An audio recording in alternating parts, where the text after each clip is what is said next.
to? I'm in Shawford, just outside of Rochdale, but the sun is shining. Oh. We're live Sun's now. always shining. Oh, sorry. Yeah. Good job, Claire, then. Or say anything about your embarrassing problems.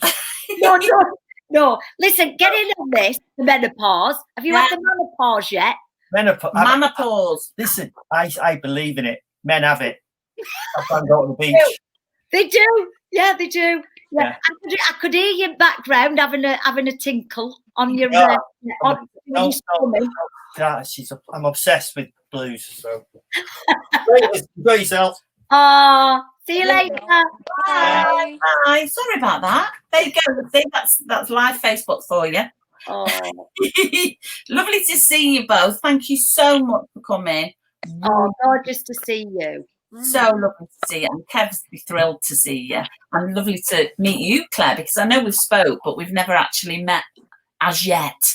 There's still time. Once this lockdown's finished, I'm going to be hurtling my way to Liverpool. Oh, I'm hurtling my way to Brighton as well. Yeah. Much more glamorous. What do I do there? I just decline that. That's it. This is me untechnical. No idea how to do things. How that happened. Yeah. Well, if mine goes off, I wouldn't be surprised. So don't be. If you lose me for a minute, it means my phone's rang. But anyway, getting back to hi everyone. I'm just introducing these two beautiful ladies to you who've kindly come along to our Kennedy Street live Facebook page. Now, I don't even know if you know this yet, Sue, but we've just transitioned from being a not-for-profit to being a charity. So we're fully fledged recovery charity now. Fantastic. Brilliant. So congratulations. Yay, well done. Yeah. Because I've been doing all this, you know that we do this stuff in the community. We've been doing it for ages. And we wasn't sure on the legal structure. But anyway, we've finally decided that it's a charitable status that we need for us to get the full impact. Yeah. And that's when I came up with these talks. So since the pandemic's hit, the phone has not stopped with people who are struggling, and not so much the hard to reach community, even though obviously they are struggling, but people who are high functioning, who normally somehow keep their addictions in check with work being in place. And now work's been taken away. It's like it's caved in. So we've had so many calls. We've had a lot of calls, particularly around menopause, women's age, and women who have been struggling, who are in recovery, who've been struggling silently around menopause, thinking, oh, I'm in recovery, I should be better. So that's why I thought we'd do this talk. So I really appreciate that. I will introduce you both. I don't half waffle on. I love you waffling. I love you waffling on. Can I just say as well, I think it's brilliant the work that you do, Claire. I've always been like following you on Facebook and stuff, and I just think it's amazing what how much work you do for your charities and stuff, and all the addiction things that you do. It's fab. Oh, and brilliant, opening the door on a conversation that not many people want to have like this. So it's great. And you know what, Claire, that's what recovery's taught me is that the hardest thing to do is to ask for help, but the greatest thing to do is to ask for help. It's the hardest yet the greatest. It's the most liberating. And I've been doing this now. Anyway, I'll tell you about my menopause, my perimenopausal symptoms in a little while. But I'll introduce you two first. As you can see, lovely people, we've got the wonderful Claire Beloved, who is an artist, and she also does a lot of work around menopause and perimenopause, works with women from various communities and helps them understand and just change the narrative in the head around this time of their life. And just around hormones in general, I think, don't you, Claire? You talk a lot about, menstruation as well being empowering, and that we as women need to change the narrative in our own heads around this stuff. Claire will introduce herself a little bit more in detail in a sec. And then we've got the gorgeous Sue Devaney, who is a lovely, lovely friend of mine and Kev's, who I don't see enough of. I'm not going to lie, Sue. No, I know. I did do when you were in Manchester, you know, because we're always like mixing with the same friends and stuff. But yeah, I don't see a lot of you now because you're right down there and I'm right up here. I know. But you know what? Great. Yeah, this is great, isn't it? This is one of the joys to come out of this amazing pandemic. And for those of you who don't know, Sue is a wonderful actress who has Kev's worked with you before, hasn't he? We were in Corrie together. Yeah, I was in Corrie the same time as Kev. Yeah. How amazing is that? Yeah. We've not done theatre together though. Yet. Yeah, we've not done theatre together yet. It was lovely. Yeah. And maybe Zoom the musical when we've written that. Yeah, you never know. You never know. What about Menopause, the musical? Yeah. I think there is one, isn't there? There is a Menopause monologues, which is supposed to be amazing, but I've not read it. But the Menopause monologues, which Menopause monologues. There's vagina monologues, which is similar, you know. About, yeah. No, never. Never been in the vagina monologue. So what I thought we'd do, we will have a chat, and I love that we can have a chat. But I thought I'd introduce you both first, and then give you just some time to be able to talk about yourself for 10 minutes, and we'll take turns in telling everybody about ourselves and where we've come from and how that menopause has hit us personally, or perimenopause, and then we can have a proper chat and we can encourage women that are watching and men to ask some questions. Oh, fabulous! Yeah, is that all right? Q&A on menopause. Yes, let's do it. Do you want to go first, Sue? Do you want to introduce yourself in more detail? Yeah, I don't mind at all. I'm Sue Devaney. I'm an actor, Northern actor, and I haven't had a drink now for coming up to 12 years.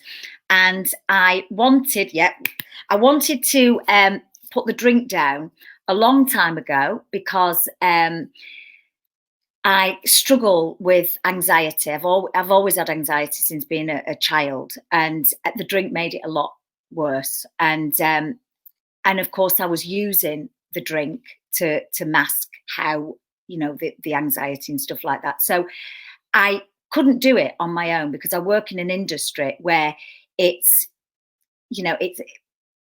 basically everybody, you know, you go out all night long and you party, you're living in hotels, everybody's drinking, it's a social thing. You do a show, you go to the bar afterwards. And I reached about late 30s, my mum died. I stopped drinking when I was 41, and I really, I should have stopped drinking when I was about 26. But I stopped at 41 and I needed the rooms and I needed a program. It was a friend that took me there. I needed a program so I wouldn't pick up that drink again, because I realized, you know, it's not the drinking, it's the thinking. You've got to change the way you think. And it was fantastic. Everything was wonderful, you know, and new lease of life, working the 12 steps. And then I got to, I would say 48, 49, and things started to change drastically. And I didn't know what it was. I was overthinking again. I couldn't make sense of anything. My anxiety was through the roof, worse than it had ever been. And of course, I was a bit ashamed because I thought, I'm in recovery. I'm meant to be, you know, I'm sponsoring. I'm meant to be, you know, be in this wonderful light of recovery. And of course I wasn't. Inside, I was absolutely crushed with these severe emotions. That's all what I can say. Severe physically, though, as well as mentally and emotionally. And I was a crumbling wreck. I lost all confidence. I couldn't stop crying. I couldn't sleep. And by the end of it, you see, they say that your estrogen drops in your late 30s, starts to drop in your late 30s. And then, you know, your 40s. It was just like slowly thinking, I'm really struggling. but I don't know where to turn to. And I thought, right, I've got to put more of myself into the program, help people a lot more. And then eventually I was 49 and I had to pull out of a job. The anxiety was so bad. And I thought I can never work again with this kind of anxiety. And I got myself into such a state that I was actually thinking about taking my own life because of the feelings that I had. In fact, it wasn't even, I had no control over it. That's the thing, you know, I could do everything. I could eat sensibly. I could exercise. I could do everything possible to feel better. And it still didn't make me feel better. I got to the point where I couldn't sleep at all. So I was just up every night. So that's a sure sign of madness. And I completely crashed again, like I did just before I walked into the AA rooms, completely crashed. And I just thought, I don't know what this is really. And then I went to see a doctor, and they put me on HRT. Best thing I've ever had. Best thing. Because, you know, it's like female brain gone insane. It's hormones. And what I've realised since, there's no shame around it. You know, as you get older, your body changes. If you're not having all the right balance of hormones, you can go psychotic. I've known ladies that have gone psychotic, ladies that have, you know, completely changed personalities, not being able to leave the house, people that have put on like 5 stone in a space of a, you know, so it's when you hear all those different stories, you think, actually, I don't have to hold myself together, because, and when you think of all the other, I mean, we're women, you know, there's millions of women and we're all going through it at some stage in our lives. I really, really envy the ladies that said, oh, I've sailed through the menopause and didn't even feel a thing. Just stopped my periods one day and that was it. But I think as an addict, you feel more, you're more sensitive, you're hyper to any kind of different vibe, different feeling that you get in your body. So yeah, Claire and Claire, I just completely lost the plot. Yeah. But now coming out the other side thinking, well, I needed that help. I needed the help of the doctors, the experts, to say, this has nothing to do with your addictive personality. This is to do with your hormones and your age. And there's nothing to be ashamed of it, you know. So I've been chatting to women now. I do a workshop for women that are going through the menopause, and we all sit there, because it's like, it's not just your mind, it's your you know, your body changes. So you think, what's that? What's that there? What's happening here? And a wonderful doctor said, you get like this stomach, this pad of, and it's like a way of protecting your tummy because of the because you're low on estrogen. So it's like your body going, well, just give you a little bit more tummy there. So we have to learn to love our little extra bits. So, you know, and your extra flabby bits, you know. But I think now I am, you know, with the right medication, and because that's another thing as well. You think, oh, I'm weak if I go on this. I wanted to do it all like with me. I want to do everything naturally. And I think, oh, I'm weak if I go on this. I'm weak if, you know, if I'm eating the right vitamins and minerals, and that I'll be fine with that. But I realise now that, you know, my sister's going through it. She's a year, I'm 51 now. I'm 52. My sister's 53. She's going slightly doolally, but not as doolally as I did. You know, so she's not having anything at the minute. But I think because I've experienced it in such a way that was very traumatic. It was traumatic, you know, and it was one of my sponsees that actually came up and looked after me. So, you know, that was the thing of, we're very close friends now, Julie, and she actually came and took me to the hospital and said, "You're not well, Sue. You're not well." So, you know, but actually, I've done my perimenopause, and I'm kind of going through the menopause now. So, a lot's still changing, but I'm able to function as a woman in her 50s and not as a wreck of the menopause. Amazing. Thank you so much for sharing that. So much identification, so much identification. And what I'd love to find out a little bit more after when we have a chat about it, like about the impact of HRT. But before we do that, I think thank you. So I love you to bits, and I really appreciate your honesty. And then if we could hear about you, Claire, and how you coped or are coping, tell us where you're up to. Yeah, it's great to hear your story, Sue, and that you're creating spaces where women can come together and talk about these things. So I'm an artist and a therapist, so I work in communities and groups doing taking people through journeys using storytelling and art, and just meeting in circle really and sharing, like you were talking about, to look at how we might want to change our stories, get into a new chapter, change the narrative around stuff. So I've been doing that for 27 years, and yeah, and involved with the recovery community through lots of things. I was dating someone who was in the recovery community and hanging out at the Brink, which our amazing Jackie Johnston Lynch in Liverpool set up. And she asked me to do some work in the recovery community, doing art therapy and all kinds of things. And that was amazing. And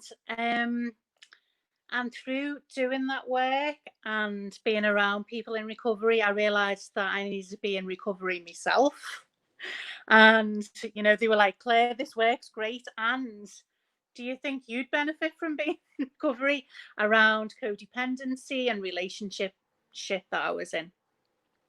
So, yeah, really humbled by the incredibleness of the healing power of the recovery community.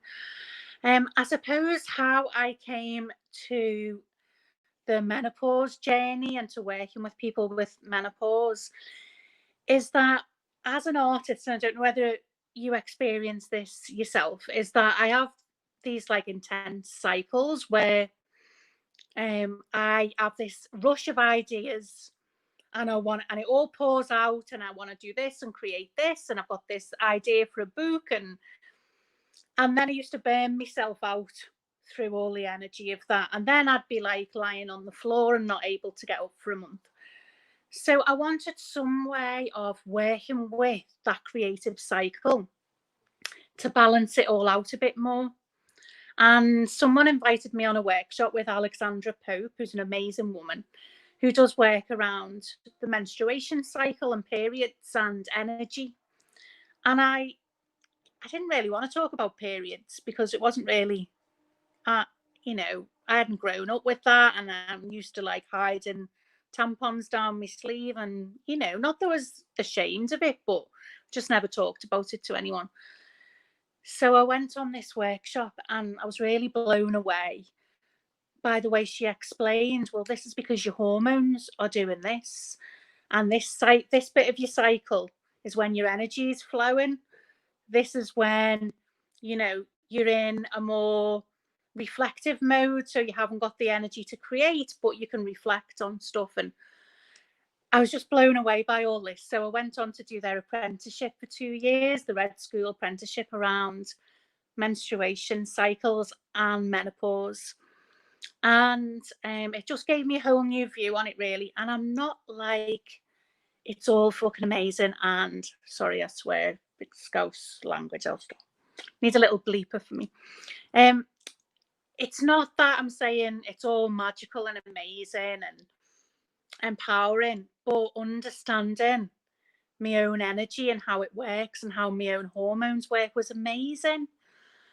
And so I started teaching this with girls in schools, lads in schools, women. I worked with the police force, working with them around stuff like this, because this is a massive issue in the police force at the moment, because they've never had so many women hitting menopause in the police, because women used to have to leave when they were married or having children. So I started just sharing stories with people, really, and feeling how powerful it was. So I'm perimenopausal, and obviously things are changing, like you said. I look down at my body and it's not the same.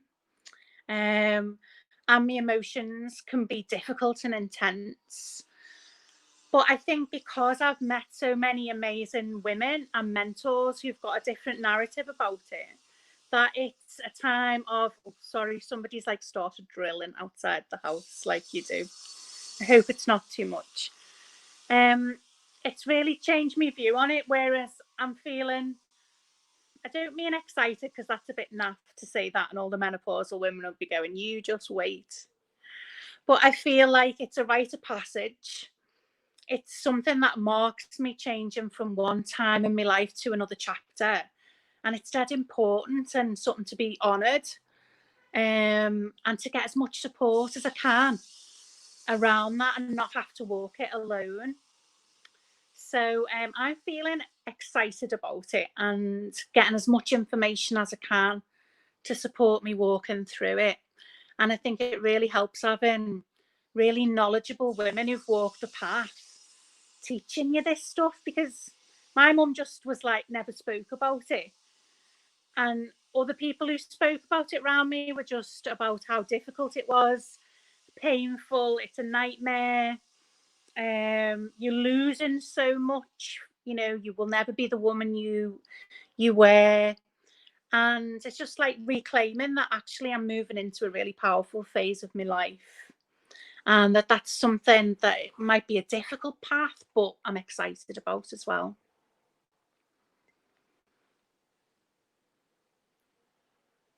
The drill's actually stopped now that I've typical, isn't it? No, absolutely fabulous.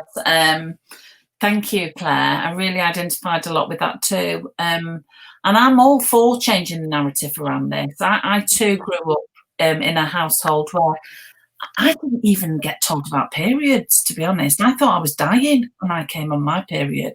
I ran home from school. I must have ran 2 miles, maybe the only time I've ever run 2 miles, because I thought I was dying. I really thought something terrible was wrong. And I got home and my mum just started laughing.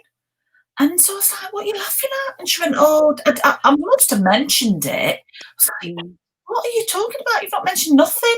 She told me about it, and I was like, so is this it? And she was like, no, it comes every month. I was like, oh God. You know, they're so linked. Your first menarche, your first bleed, and menopause are dead linked. They're both like the main 2 rites of passage for women, and we're not taught anything about how to deal with them. No. And so that's what we want to change as well, that we've got that wisdom, we know what's coming. I think as well, change that it's all right to be, I always say, an emotional creature. I am an emotional creature, and I'm, you know, I'm proud of that today. Whereas, you know, you thought, oh my gosh, I feel a little bit of pain. I feel a bit moody. I feel a bit, and you think, I can't show anybody else that because I'm just getting on with my periods and stuff, you know. Yeah. But I know now that when I used to have periods, mine stopped about a year ago. But I remember when I was ovulating, I used to write more. I used to sing better. I used to create more stuff. I used to be better at acting. And then when I was on my period, and they say this as singers, if you're a singer and you're on your period, your voice is it's not very good, you know? So that's why a lot of opera singers don't perform when they've got a period. No, I never knew that. We did a 10-week course about menstruation and menopause, and all the women on it said, Claire, you dress differently, you teach differently, your voice is different depending on which week it is. Yeah. And I also realised that I was going to a therapist, and some weeks I'd be like, do you know what, I'm fine, I don't even know why I'm here, I feel great, I don't know why I'm even coming to therapy. And other weeks I'd be like, I want to die, I can't deal with anything, who even am I? Yeah. And they used to just be like, God, you're really up and down. Now I wish they'd had an understanding of hormones and women's cycles, because then it's all just made sense to me now. As well, and I do. I mean, we were laughing and joking with Kev at the beginning, but I mean, God love him. We've got 3 women in the house now. He's never been home as much since this pandemic's hit. He didn't realise that we all turn into werewolves, and and for some strange reason, I've got 2 daughters. We've almost synced our menstrual cycle, so we all become werewolves at the same time. Yeah, but that's what you do when you're with a group of women. Like when I'm on tour, sometimes, you know, we all start our periods in sharing dressing rooms. We sometimes all have a period at the same time because we've all kind of synced together. Yeah. So, isn't it? It's magical as well, isn't it? It's magic. It is magical. If you think about it, it really is magical. And I suppose. Oh, sorry, that's me again. And I think for me, what's happened is it was the shock of the perimenopause. Just 2 seconds. You carry on talking. Sorry. She's moving around now. She's moving the camera angle. There we go. Look. It's all live. It's all live. All live. It's running through. Husband's dropping in. Phone ringing. Yeah. Phone ringing. Did you know though, Claire? Did you think that there was something going on with you? I thought something terrible. What happened for me? It was very similar to you. It was almost like a bit of a slow build up. My when I was due on my period, I was getting more intense emotions around anxiety and wanting to kill people. Obviously, I didn't kill anyone, but you know that like really intense, like just highly strongness is the word. I'm sure that isn't even a real word, but it is highly strongness. We'll have it. Loving it. Highly strongness. So if you even looked at me funny, I could have killed you. I was paranoid as well. I got paranoid. I thought they're all talking about me. Everybody's talking about me. I'm not doing my job properly. I'm not. I mean, you know, crazy stuff. Yeah, and I noticed that almost with my period building up, it was getting worse, and I'm thinking something's terrible wrong. But what really put the tin hat on it for me was the heat. And I thought, what is going on? I thought, I've obviously got cancer of the blood or something, because nobody'd ever spoke to me about. I'd heard women talk about hot flushes during menopause, but I was still having a period, so I wasn't having a menopause. And then this heat, it was like an out of body experience. It wasn't a hot flush. It was like it was just. The other thing I couldn't like, it was like a volcano soaring through my blood vessels, and I'd be like, make it stop. And because obviously my periods hadn't stopped, I didn't think for a minute it was menopause. I just thought it was something terrible. And I kept going back. I had a terrible work experience. And like you, Sue, I thought normally I would have been able to cope. Yeah. On this particular occasion, I felt like my life was spiraling out of control, and it was this job experience was the straw that broke the camel's back. And I just thought, I don't want to. I thought the way I was feeling was down to this job. It wasn't. It was all to do with my hormones, to be honest. Because once I left the job, I was still left with this awful feeling. So I went to the doctors and I said to the doctor, 5 minutes I was there, and within 5 minutes, the doctor said to me, I'm going to give you sleeping tablets, I'm going to give you diazepam, and I'm going to give you antidepressants. And I went, hang on a minute, we've only just met.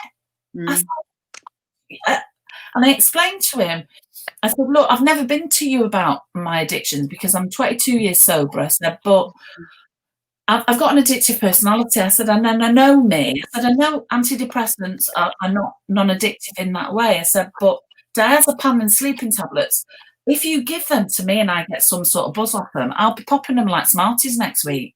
Yeah. And I go to different fellowships, you know, to help me stay stopped and to give back to the community that's given to me. And he looked at me and he went, "Oh, bless you." He said, "Are you a cocaine addict?" And I went, No. I said, "I'm in recovery. I've been in recovery for 22 years." And he went, "So you're an alcoholic then?" And I went, No. I said, "Do you know what recovery means?" And he went, I've heard of it." He said, "I've heard of AA." He said, "Isn't that where people go when they've got really like terrible alcohol problems?" It infuriates me. It absolutely infuriates me. I sat there thinking, I mean, he did look about 12. It looked like he just, you know, literally left high school. And I just said to him, "You don't know, do you? You don't know what recovery is." And he went, "To be honest," he said, "I don't." He said, "I've probably learned more in the last 10 minutes than I've ever learned about recovery." And this is the problem, you see. If you hadn't been in recovery and you'd have gone to that doctor, you know, you'd have been on all those tablets, and there lies the problem. And knowledge is power. And I would say to anybody that is going through the menopause is to do your research, because I was the same. I just wanted somebody to fix the way that I was being. And I didn't know, you know, when you're going through it, you haven't got the skills to put like a sick brain cannot mend a sick brain, you know. A crazy mind cannot fix a crazy mind.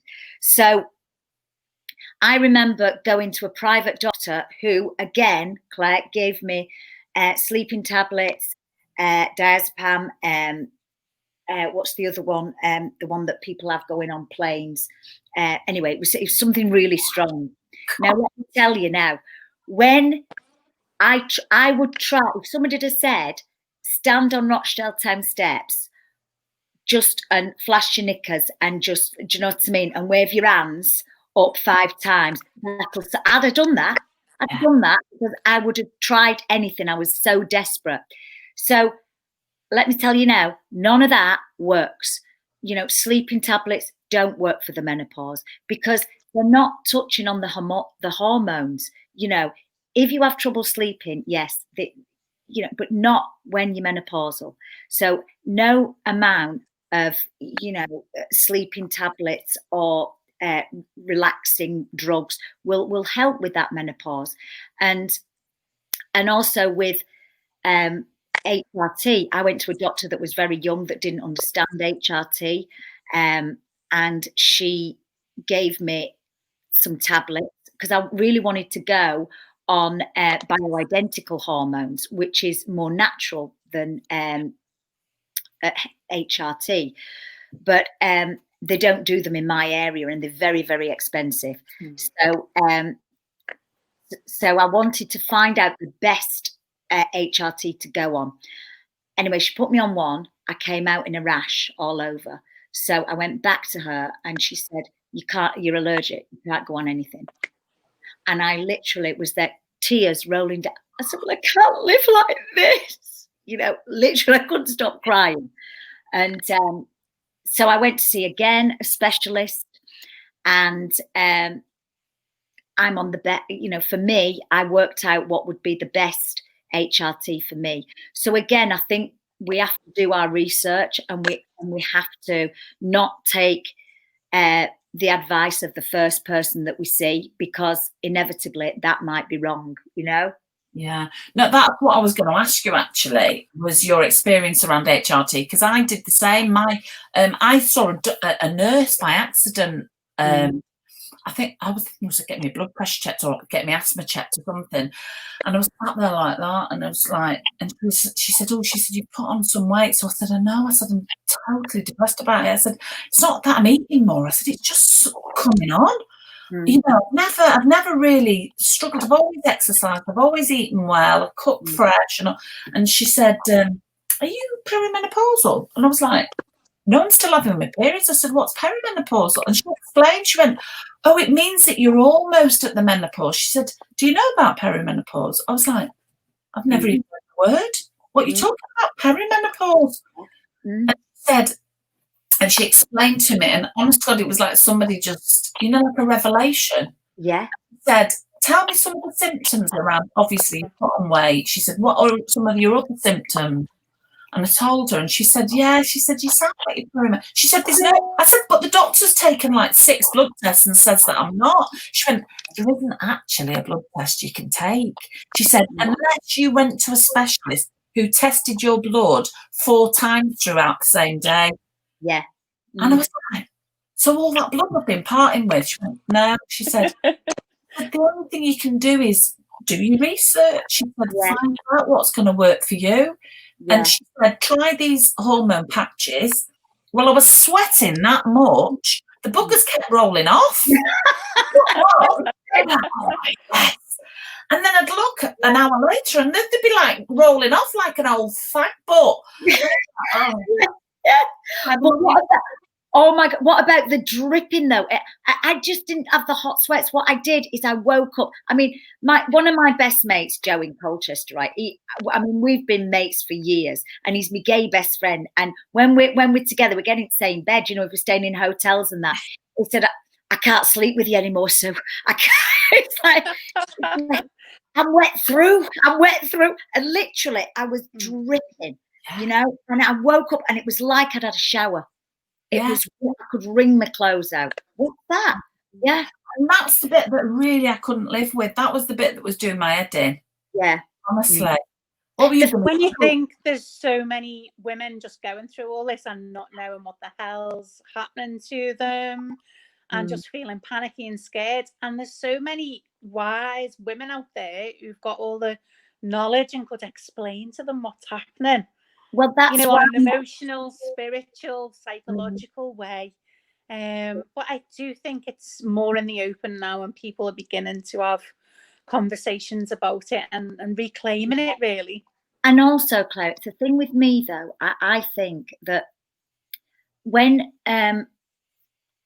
that's why I talk about it, because I think if I can save somebody else from having my experience and my journey of the menopause, I would have got help a lot sooner if I'd have known what it was, you know, because when you're in the midst of it, you don't. And also I think a lot of these programs on television, everybody wants to make, you know, the hot sweats, the this, the that. It's like they touch on it lightly. They don't actually go in depth with it, because there are a lot of women that struggle, that, you know, like when that go psychotic with it, that commit crimes with it, that, you know, and it's all to do with hormones. And you think we need to talk about that more. And it's not, yes, you know, we can say, well, I mean, because I can't string a sentence together some days. Does that happen with you? It's like, I can't find words. I think, I don't know what's going on with me. I can't, you know, but that's all to do with forgetfulness, the menopause as well. But I think now I want women to embrace it. Do you know what I mean? To say, well, yeah, I am a bit doolally tap today. I am a bit, or I am really struggling. I am thinking of doing something, you know, that is not like I would normally do. And how do I get help for that? Because otherwise there's so many women struggling in silence. And that's what I did for a while, you know. So I think go on, sorry. You know, if we can help anybody, you know. And also, like, not just talking about it like when we hit it and we're like, what is this? But like teaching girls and women and men. We do men's classes around menopause and menstruation, and they're so fascinated and want to know more and want to be able to help. And I'm like, why aren't women being taught this about their bodies? So that we're prepared and we're not entering it unprepared, and knowing that there's loads of paths, loads of different ways you can walk it. And I think, you know, just not on a physical sense only, but it's a spiritual journey. It's a rite of passage. It's an emotional journey. It's about looking at, and also it's about change. It's about moving, like having a period was, from one phase of your life to another. So all the strategies and things you've been doing, here's the man with the electric saw outside again. I'm going to move so that you don't have to listen to that. All the things that you've been doing so far in your life may not be the way to carry on for the rest of your journey. That's so right. Also looking at move to a quieter room, hopefully. Also looking at who am I now? How do I want to move into this next phase of my life? It might be that it's not appropriate that we're running around like lunatics anymore, juggling loads of things. It's called menopause because it's an invitation to slow down and to reassess. Is this all this bullshit that I'm doing and caring for everyone, running around putting everyone first? Is that how I want to carry on with my life in the future? Is there new rules, new ground rules that I want to set for me? And I think when I work with women around that, it's amazing for them. They're like, I just actually don't want to put up with all the bullshit that I've been putting up with for years. I want to reframe my life as I move forward into being an older, amazing, magical woman. Yeah, that's so true, because you do go through that. You think, I don't want to go full pelt. And it's like you said, Claire, earlier on, that, you know, you did everything, then you had to crash. Then you were busy, then you had to crash. I spent my life doing that, especially like being an actor where you might not work for 6 months. Then you've got a big job and you have to do that job and you have to burn yourself out because you're traveling, you're doing this, you're doing that. Then you stop. So it's like there was no balance. And as I gone through the change now and come out the other end, and I have to say this, I think I am, you know, I'm confident. I know who I am. You know, some days I might be a bit grumpy, some days I might be over the top happy, some days I might be sleepy, but I'm still that person underneath. And I don't have all those insecurities that I had in my 20s and my 30s.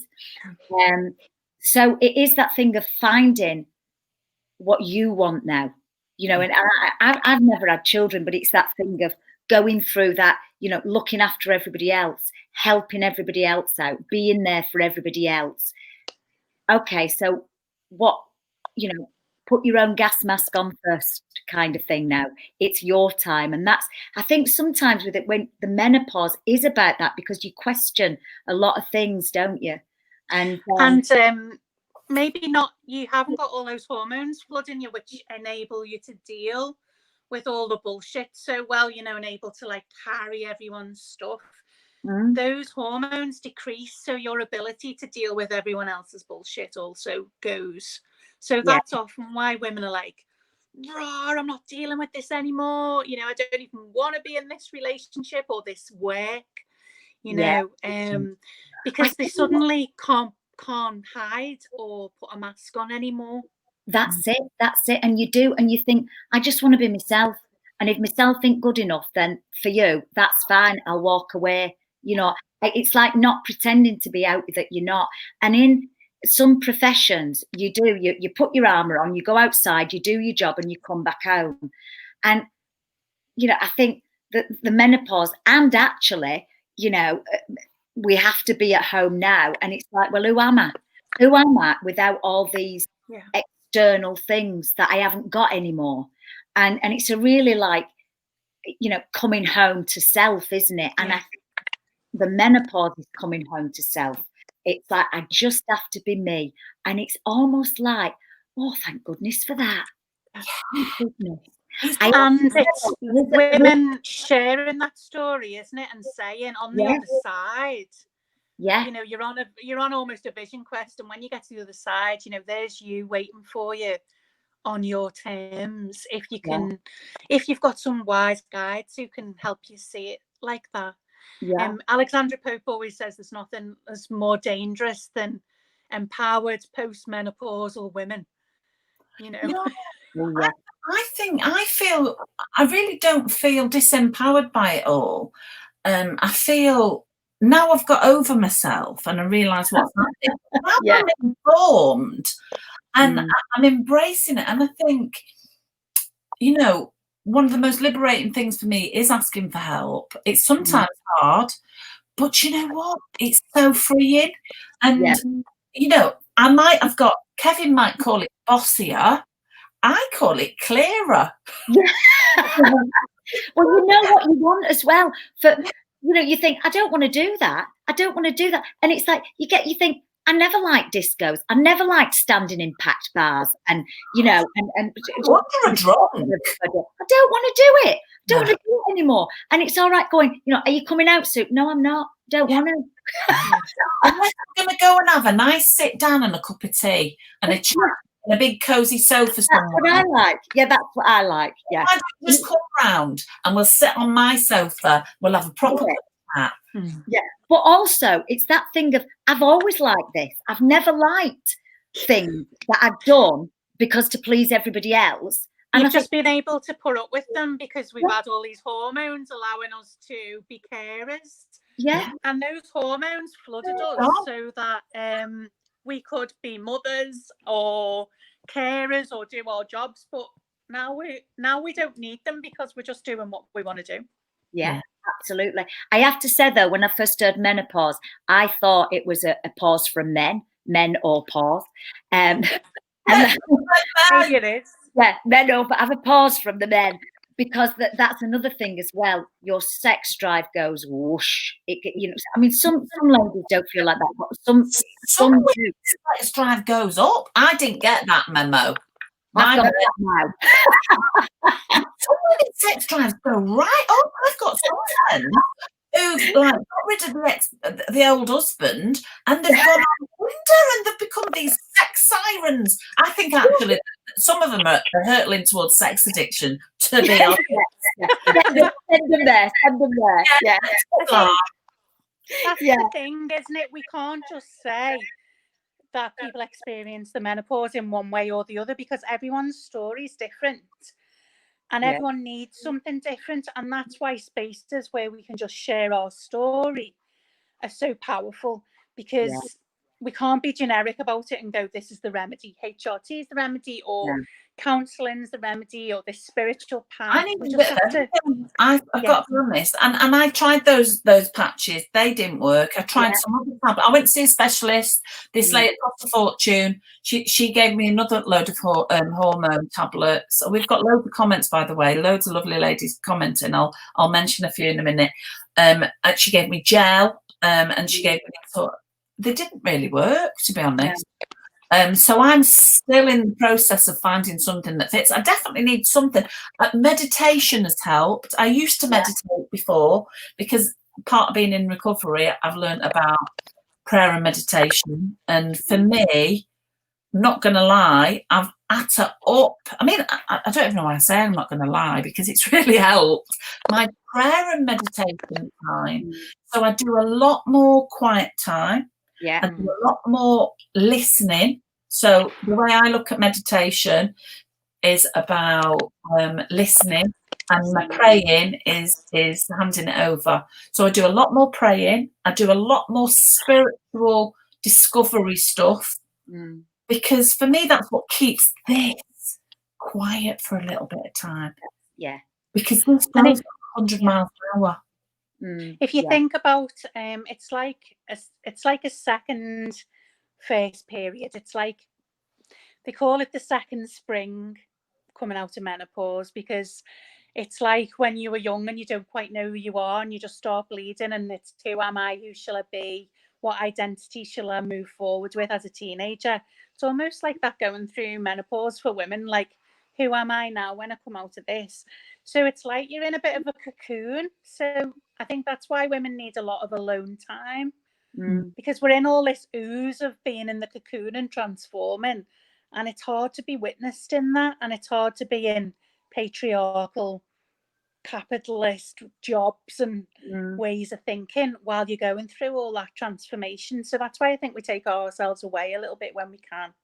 I just realise why I do what I do more, because before, in the past, I was always trying to wear so many hats and be so many things, and that's the nature of this beast. Is I am a multi-plate spinner, and I like it. I think it's one of my giftings, you know. But what this period has taught me is actually what is your passion and your purpose, Claire? Yeah. And when I've got the clarity around that and why I'm doing it, because in the past I'd be working really hard so I could earn loads of money to provide for the family and go into Disneyland and buy bloody Lily Kellys, which were £50 pop, and when they were little, obviously they don't wear Lily Kellys now. What are Lily Kellys? Oh God, have you never heard of Lily Kellys too? The sparkly shoes, you'd love them. That was program too. I like a grown-up pair. The very sparkly shoes, and you get a lipstick with them. Oh, do you? Can I order them? I have got adult versions of them that light up, Claire. Oh, you're joking. What? Lily Kellys or are these ones? And when you put your foot on the floor, they light up. You see, I'd wear them. See, yeah. And I think I'm actually turning into that sort of. My youngest daughter said to me, "Mummy, can I dye your hair purple?" And I was like, "Yeah, why not?" And my oldest daughter went, "Don't you dare! You're going to make her look like one of those crazy, wild old ladies that wears all these bright colours." And I was like, "Yeah, absolutely, yeah." My sister is she was a fashion designer and now she's a florist, but she's found all this fabric, you know, she's going through all the cupboards and she's found all this mad fabric, and she's got this gold, like shiny gold. She said, "I'm going to make myself a skirt." I said, "Oh, yeah, do." And it's like she's going back to all that. I want to dress like we used to do, you know, in the 80s when we used to have like dungarees and big bows in our hair and stuff. And I think, yeah, why not? You know, but it's really interesting as well, because what you said about you know, your two girls, Claire, will know all about the menopause because we're very open about it. Now, I know my mum struggled with it because she wanted to divorce my dad at one point. She didn't want to be with my dad, and she was sitting under the table at some point, and I thought, oh shit, that's a bit odd. But we never talked about it, you know, not like we do. So my niece now knows everything about the menopause. And we have such a laugh because I can't string a sentence together sometimes. And she said, and I'll say, "Oh, I didn't come down because I was doing that." She said, "Don't tell me, because of the menopause." I said, "That's right, Grace, because of the menopause." How old is she, Sue? Grace is 22 now. She's a makeup artist. Yeah. Oh, years ago. One of the Yeah, she was a lot younger. Yeah, she's brilliant. She's at home with my sister, and but she's terrific, you know, because she knows all about it. My daughters have been amazing. I'm not going to lie. My eldest daughter, when I really was struggling at first, when it first hit, and I'd had that awful experience that really compounded it, she looked after me. She looked and she went, "Mummy, right, I want you to listen to me now. Go and get in bed." And I was like, it's almost like your roles slightly go the other way. And it was, and I left her. Now, in the past, I probably would have resisted and said, "Don't you be telling me to go to bed and lie down," you know. And I was like, "No, you're right." Isn't it amazing that she instinctively knew that the thing to do is to rest? And she did. And she said, "You know what? I want you to stay in bed. I'm going to take your phone away, so you're not going to be looking at that screen. Don't want you to turn the telly on. I want you to just lie there and think nice thoughts about yourself. And I'm going to make you some nice soup." I think she made me chicken pesto pasta or something. And I was like, "Do you know what? I'm going to be minded. Yeah, I'm going to let her mind me."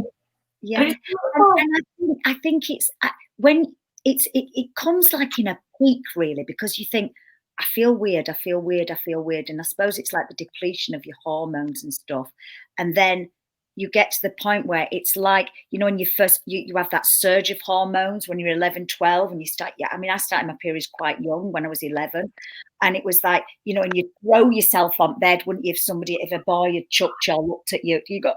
Well, I was like that, but just over my gas and electricity bill.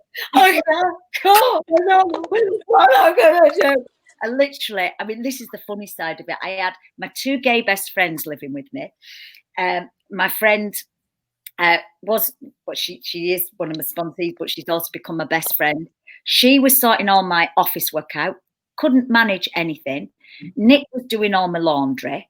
Joe was sorting all my computer stuff out because I couldn't do any of that. And I mean, literally telling me what to do, go to bed, so we'll watch this. So I had, you know, my friends around me that thought, and it was beautiful. It was so lovely, that literally did everything for me, because I could not manage anything. Everything overwhelmed me. You know? And if you think what all your body's going through and the huge change it's going through, it's enough to just deal with that without having to like hold anything else. So it's kind of wise that you just rest, because you're going through all this turmoil. That's why teenagers sleep so much, isn't it? Because their body's going through so much change, and so is ours. And I really want to reframe it as, you know, we're not going mad. We're not suddenly losing it. We're just becoming freer and more us. You know, in a lot of ways, we might have always wanted to wear wacky clothes or dress colourfully or think, sod it all, I'm going to take. But we've been in different roles, and now it gives us permission to just say, you know what, I'm just going to be me. And that's wise, isn't it?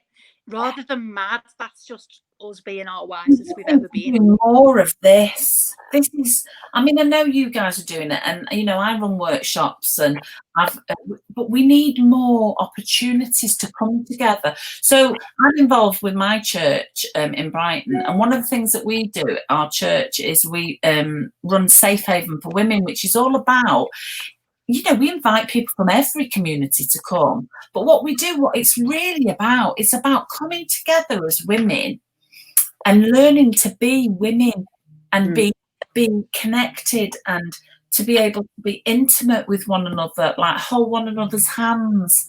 We do hand massages and feet massages, and we do nails, and I do pedicures. And I remember doing a pedicure for a lady she was struggling. She'd been living on the streets for a long time, and she'd not had her feet done for a while. And in my head, I'm thinking, oh my gosh, these are the worst feet I've ever seen. And I did them with this judgment in my head. And I looked up at her, and she was crying. She had tears coming down her face. And I thought, oh God, I've hurt her or something. And I said to her, are you okay? And she went, you know what? She said, no one's ever touched my feet before. And that just made me, it broke me. And I just thought, that here, judging the lady's feet. And really, she's the whole experience of just connecting with her on that level. It's a really intimate thing to be able to let someone touch, isn't it? It is. Yeah, it is. We need more opportunities to come together as women, where we love one another and nurture one another. You know what I did last year? I did Calendar Girls, the musical, and we all had to take our clothes off. And all the women now, we still chat on. We have a WhatsApp group and everything, and we loved one another, and it was just, we embraced, you know, all that, because we had to strip off, of course, you know, for the calendar. So more intimate than that, does it? Now, I would never be able to do that if it was me, Sue Delaney, but because I thought, well, it's not my body, it's Cora's body, the character I was playing. I thought, I don't look like that. You know, but I think that's one of the things as well, isn't it? That we're not used to seeing older women's bodies. That's right. And what they look like, because we're only shown Yeah, like a polished version. And they were so beautiful, you know. It's like we were the quick change area, you know, we all had to like strip off down to nothing, and it was like, you know, we're all so different but also beautiful. And I think that's a way that I embraced it as well, and embraced my body, that, you know, the age that I'm at, and grateful that, you know, it still works at this age and I'm still around. You know, I lost my mum and dad in their 50s, and I just think, blimey neck, I'm still here and I've got this body to be proud of.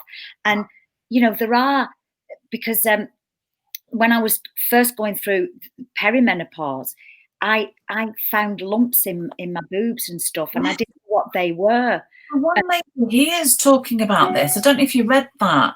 So she was saying the worst part perimenopausal phase is cysts in a boob. That's what I had. I had lumps, and I could feel these lumps, and I was absolutely petrified.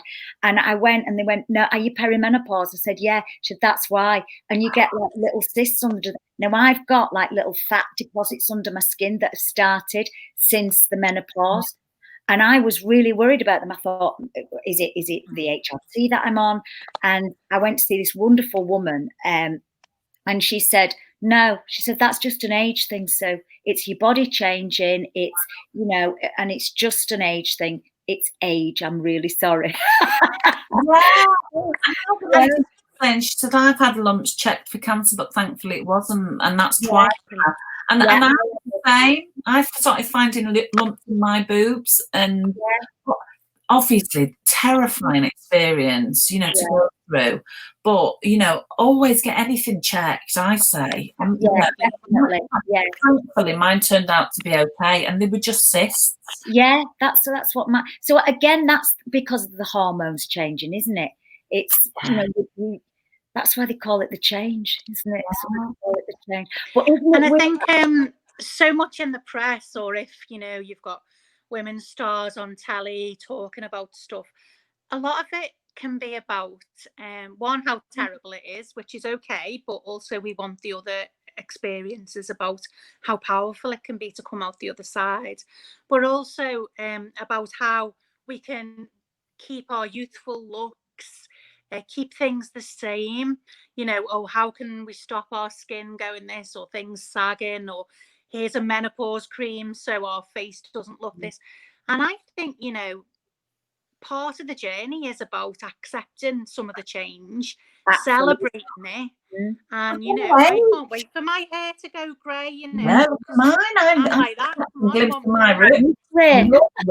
It's about not hanging on to that. You know, you can't change your face. Your boobs have to stay up there. Oh, your belly's a bit flabby. Get rid of it. Oh, your bottoms. I mean, that's the thing. Your bottom drops. Sorry, ladies, but it does. Your bottom drops, right? And then you're like, it feels like you know, like a chicken's really ready to eat when it's off the bone and it kind of falls off the bone. That's like what your skin does when you're going through menopause, ladies.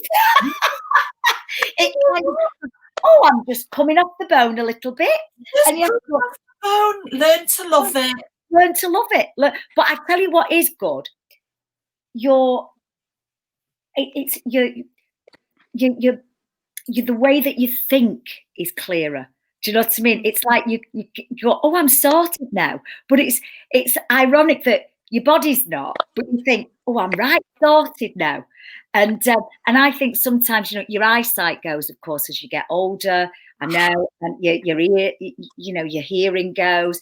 But I think that's maybe a good thing because you can't see yourself close up properly anymore. I think that's God being kind. It is. If I take these off, I can't actually see me wrinkles. No, I can't see any of you.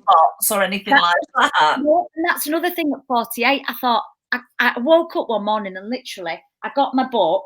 I got this book, look. It's not you, it's the hormones. And I thought, I can't see the writing. I can't see any of. I thought, what's going on? Obviously, I didn't have glasses at the time. And I thought, I went to the doctor and I said, I'm blurred. I see nothing. I see nothing. My eyes are going. And he went, yeah, how old are you? I said, 48. He said, it's age. Get to optician. And I started getting floaters across mine. I was like thinking, that just gone past me like paranoid. Claire, across your eyes. Like that. I'm thinking, oh my God, what's going on? Oh, but we have some lovely comments. So this lady here, hang on, I'm trying to multitask here. Dave McCollum, who's a good friend of ours and a filmmaker, he's loving it. He's loving the conversation. And I think Sue is awesome. Obviously, she is. We know that. And Dave, again, has said he's prepping for his next relationship. So this is really insightful for him, bless him. And he's saying, Claire, get the kebabs in. Last time he was here, he was making a film for us called Recovery Street. And I introduced him to our local kebab shop, and he was very impressed. Yeah. I'll you both next time you're down. I think we need to. And then also, a friend of mine from Manchester, Steph, love you, Steph. She's going through perimenopause, and she's got chronic itching. That was another thing that really. Yeah, it is. Yeah. How about? Yeah, I had a little bit of that, but I know some women that had it really bad. Yeah. It's your skin changing, is it? Is it your skin? Like, yeah. And there's amazing women herbalists and everything who've got fabulous potions and remedies for all this, because you know, some of us choose to go down like a more clinical path, but there are amazing remedies in nature for all these things that we can try and see if they work for us. And I'm dead lucky to have Edwina Hodgkinson is an amazing medical herbalist, and she works with all things that are just in the garden and stuff, and she makes all these potions. About her, weren't you? She's amazing. So there's so many things that our grandmothers and our great grandmothers knew were brilliant for this. Maybe what we need to do is pull together a retreat for us ladies, or a lovely day when this blinking pandemic's over and we're allowed to hug one another. Maybe we'll get a nice hotel somewhere, invite everyone to come. We can invite that lady that teaches about the herbs in the garden and the, you know, how to boil dandelions and so. I've got to admit, I did try all of that, and I've got loads of I've tried. I tried it all. And I think it's interesting because when we do our workshops, it's like a 6-week workshop. So we'll have a lady in that's a herbalist, and then we'll have a doctor in, then we'll have a hormone specialist, then we'll have a creative lady that's good, you know, you can work on yourself through art and poetry and all that. So we cover a huge area really of what's best for you. But I know that I went down every road, you know, like, because black co-wash was meant to be good. I tried that for 6 months. CBT I tried, you know. I want to ask you about your opinion on CBT. Is it D or T? CBT. Oh, you're thinking of the CBT, are you? CBD. I'm talking about the CBD. I tried that as well. It didn't work. So I'm not interested in trying it, but I'm interested in your take on it or your opinion of it, because I've spoke to loads of friends in recovery about it, and some of them are against, and some of them are for. Some of them are like, oh no, I don't fancy it. Give me 2 shakes of a CBD bush and I'll be addicted to it. But I don't know much about CBD oil or whatever it is that. I mean, it's from the same plant. There's nothing addictive in it. You know, you're not going to get the bottle and swig the old bottle because you've had 2 drops on your tongue, Claire. You know. If Holland and Barrett sell it, it's fine. Yeah, if Holland and Barrett sell it. Mind you, Holland and Barrett sell a lot of sugary things that I would stick my head in and just eat non-stop, but I don't go there. But I think again, it works for some people, doesn't it? It works for some people. I tried it for anxiety and the menopause. Yeah. You see, so I've been resistant because I've never known the full facts around it. All I know is that it's a derivative of the marijuana plant. Now, I was highly addicted to marijuana. Yeah. And so for me, it's got the THC taken out, so it's got none of those elements that people usually take the marijuana for. So.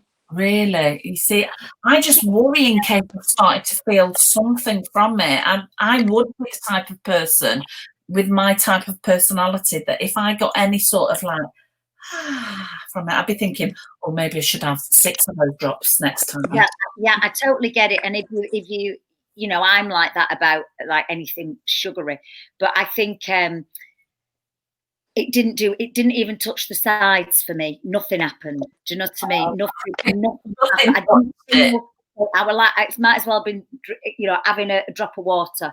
Okay. You know, I had it in the chocolate, and it's not got any of the THC or anything in. So my partner said that won't do anything to you. You know, it's just like dead mild. It's like, and then I just was like, ugh, and like knocked out with it. Really? Because I'm really sensitive to stuff. So I was like, if that happened to me, I'd be like, ooh, maybe I need 4 bars of that next time. It makes me nervous just thinking about it. I think I know what other people feel about it though. Because I'm not fully informed, and I know a lot of doctors say, oh yeah, it's fabulous. I know some people say, oh no, it's terrible. This lady, Nikki Goodall, well, she says she's selling the house and she's running away with the circus. fabulous. Good on you, Nikki. Good on you. Great idea. Yeah. So many women go on to live the life they've wanted to live, but have always squashed it down. And I think that's an amazing thing, isn't it? That it's an opportunity, if you can, to Yeah.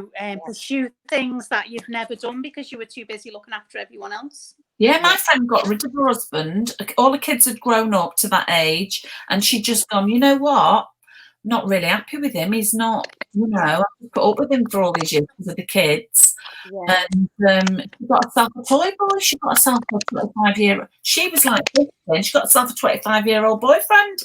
Good on her. Good on her. That's it.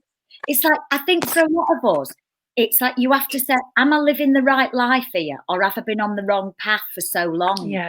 And I got to the state, like now, I laugh at myself because I think I never felt ready to settle down. I never felt like, you know, I was grown up enough to have children or meet somebody. I was always like, right, what's the next thing? What's the next thing? Move on, keep going, keep going, keep going. And now I'm 52, I think, oh, I could just have children now and settle down and potter in my house and, you know, like doing my pots outside, peg out, and I'm all nice. And, you know, and I'm thinking, Sue, if it's too late, you passed it. I feel grown up enough now. I feel grown up and sensible enough. Yeah. Have you got any fur babies, Sue? What are fur babies? Little dogs or cats? No, I haven't, because a friend said, look after a plant for a year, then look after a dog for a year, then you can have a relationship. I kill all my plants. There's no hope. Yeah. I I'm quite good now. I go to our Jane's flower shop in Hebden, and she gives me hardwarey plants, so I can just about manage them. But I feel not like settling down. That's wrong. But I just feel more me than I've ever been. I'm not chasing a dream. I'm not, you know, as long as I just do me singing every now and again and a bit of like, you know, acting every now and again, keep me hand in. But I've got no desire to prove anything. You know that thing? I've got no desire to be somebody I'm not, or to prove that, you know, I'm. Isn't that attractive? You are. Isn't that attractive? Yeah. I think that I want to be around those sorts of people. I think that's probably why I love you so much. I want to be around people like that. You know, isn't that the unspoken bit of the story, that we're not hearing many stories of women on the other side who feel better than they've ever felt, more powerful than they've ever felt, more peaceful, stronger, you know, doing what they really want to do. And I think, you know, often it's like, oh, well, you know, you're over the hill, you're not this anymore. No. But I think women come into their own, really, older women. You what, love? I'm just saying, I'm not going to go quietly. I'm going to go. I'm going to. And everything. It's like, you know, we're very dramatic. We can be very dramatic, can't we? At times, very dramatic. And of course, it's like, you know, everything has to be bigger and better. And you know, I'm going through the menopause, so oh my gosh, my life is so dramatic. But as I've got older, I don't want to do the drama anymore. But I think I was so bad. And I think from where I was 3 years ago to where I am now, I mean, I literally, like you said, Claire, I couldn't, not that I just wanted to be, I just wanted to sit down and not do a lot. And I did that for 9 months. And I always think that, you know, and I did it, and I was signing on. I don't have a lot of money or anything like that. So, you know, I thought, right, I'll have to sign on. And I'll have to tell you this. When I was signing on, I thought, I can't work, I can't do my job anymore because I don't want people to look at me. Please, no. I was like that, you know, I had no confidence.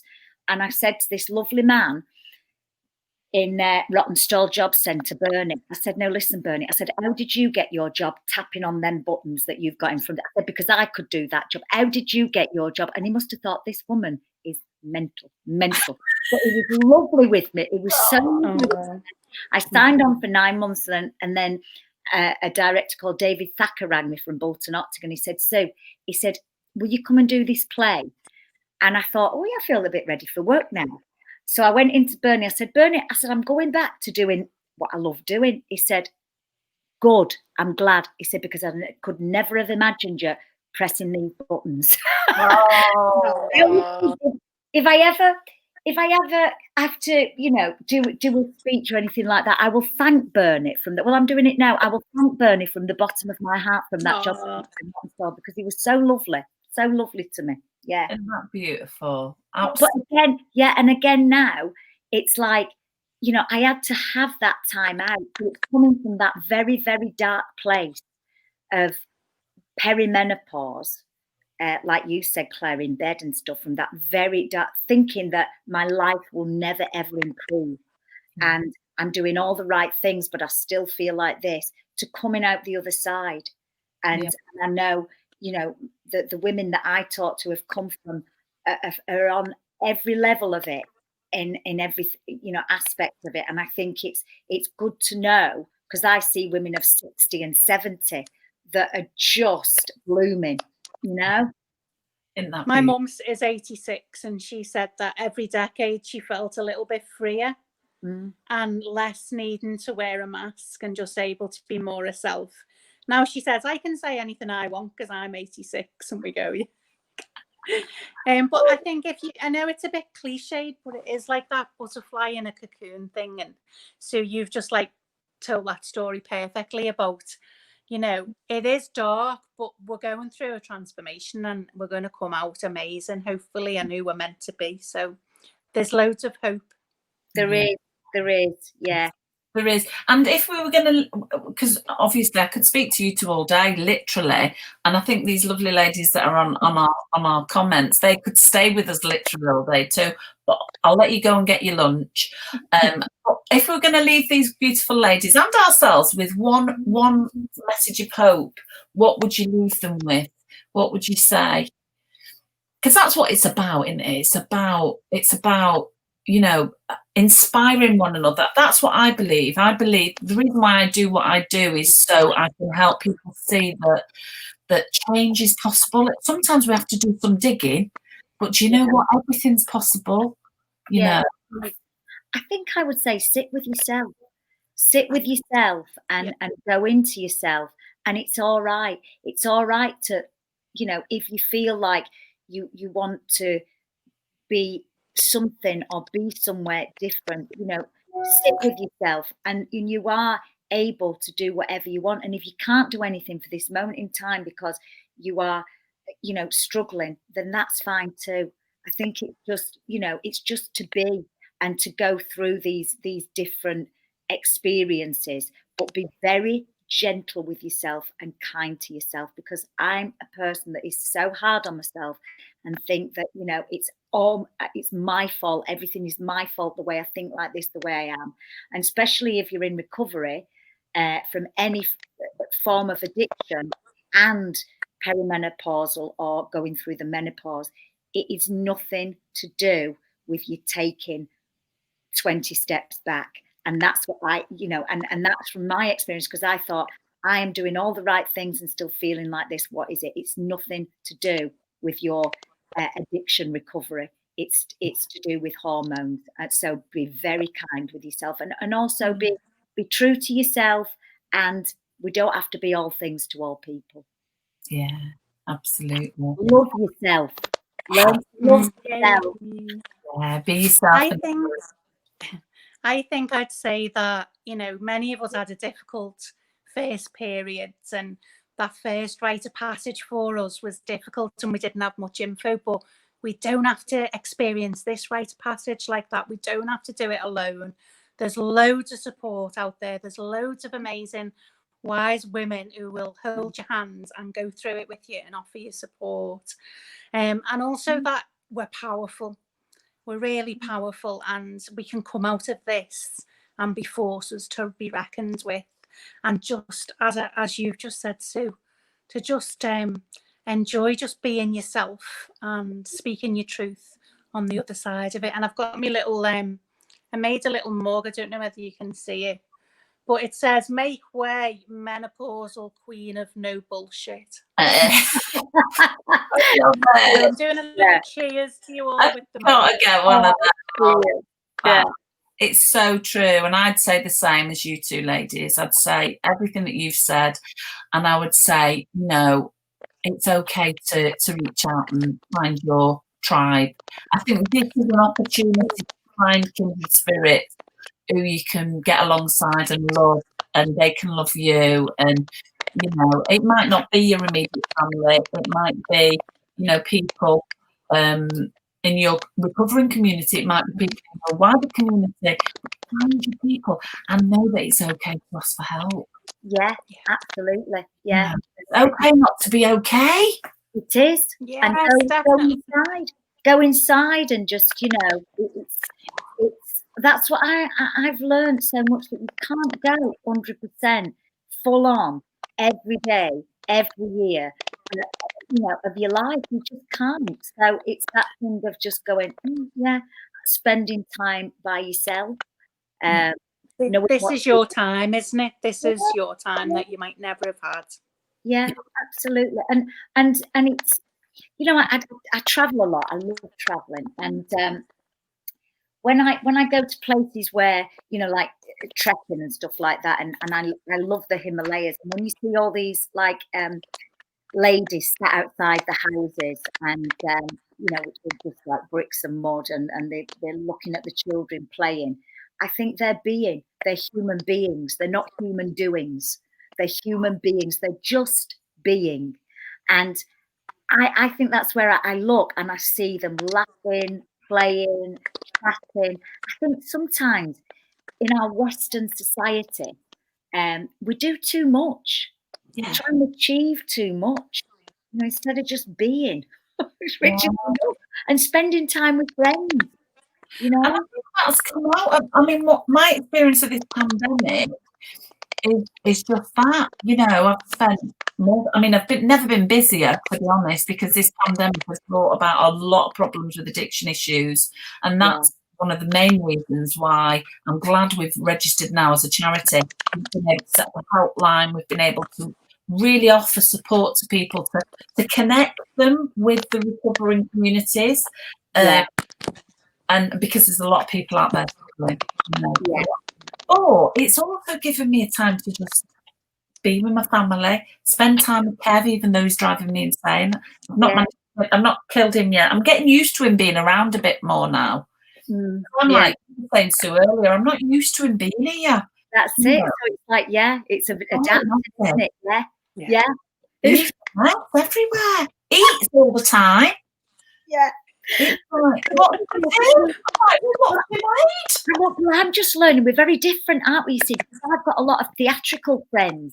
A lot of my mates, you know, are dancers and singers. And of course, when you mix with men, they're not like that, are they? Like, you know, like normal men type thing. You know, they're very different to women, aren't they? Very different. Yeah.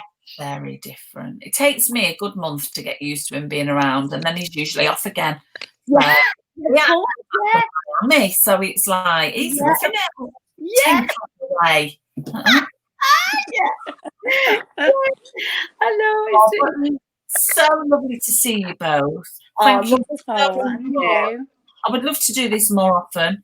Absolutely. Yeah. The comments we've had off men and women. You know, I really do think that it's great that men hear these conversations too, because they must wonder what's going on. Yeah. You know, if our mothers don't talk about it to us as women, can you imagine what these poor fellas? I'm pointing as if like Kev's out there listening, but he shouldn't be. We'll play that to him later. Claire, he's on that beach. He's having a wave.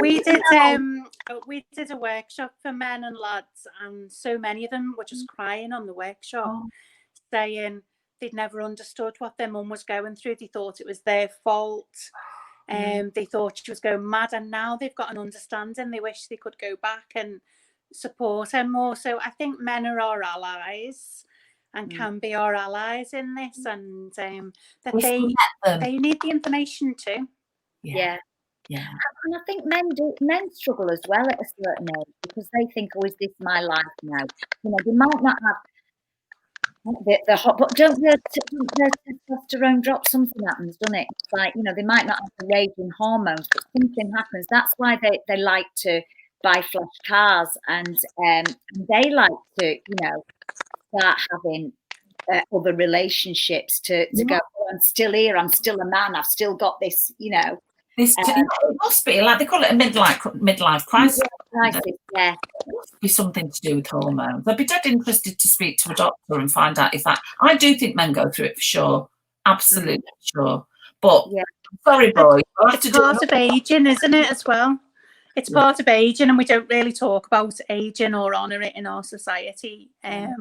Another thing that I never mentioned is that we work a lot with the trans community, and you know, an added layer of complication and suffering maybe, like we work with young trans people who are bleeding and don't want to be, or older trans people who are experiencing the menopause and stuff. So that's a whole other arena to just acknowledge, because in our recovery groups and people, we always like welcome the trans community and their take on it, because often they're brilliant at understanding hormones as well.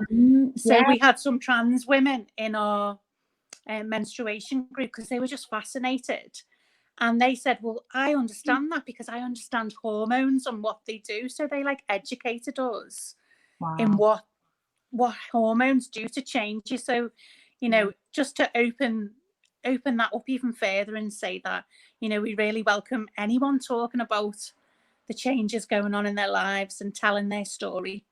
Yeah.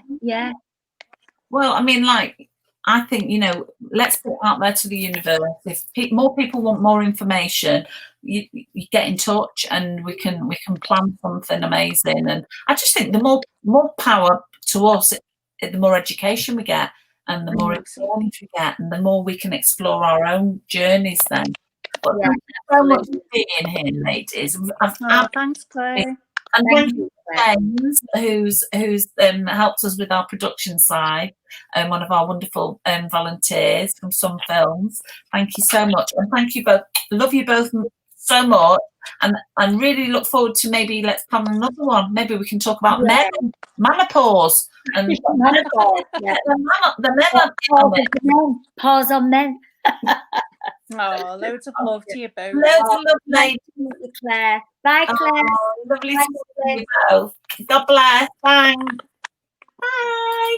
Bye.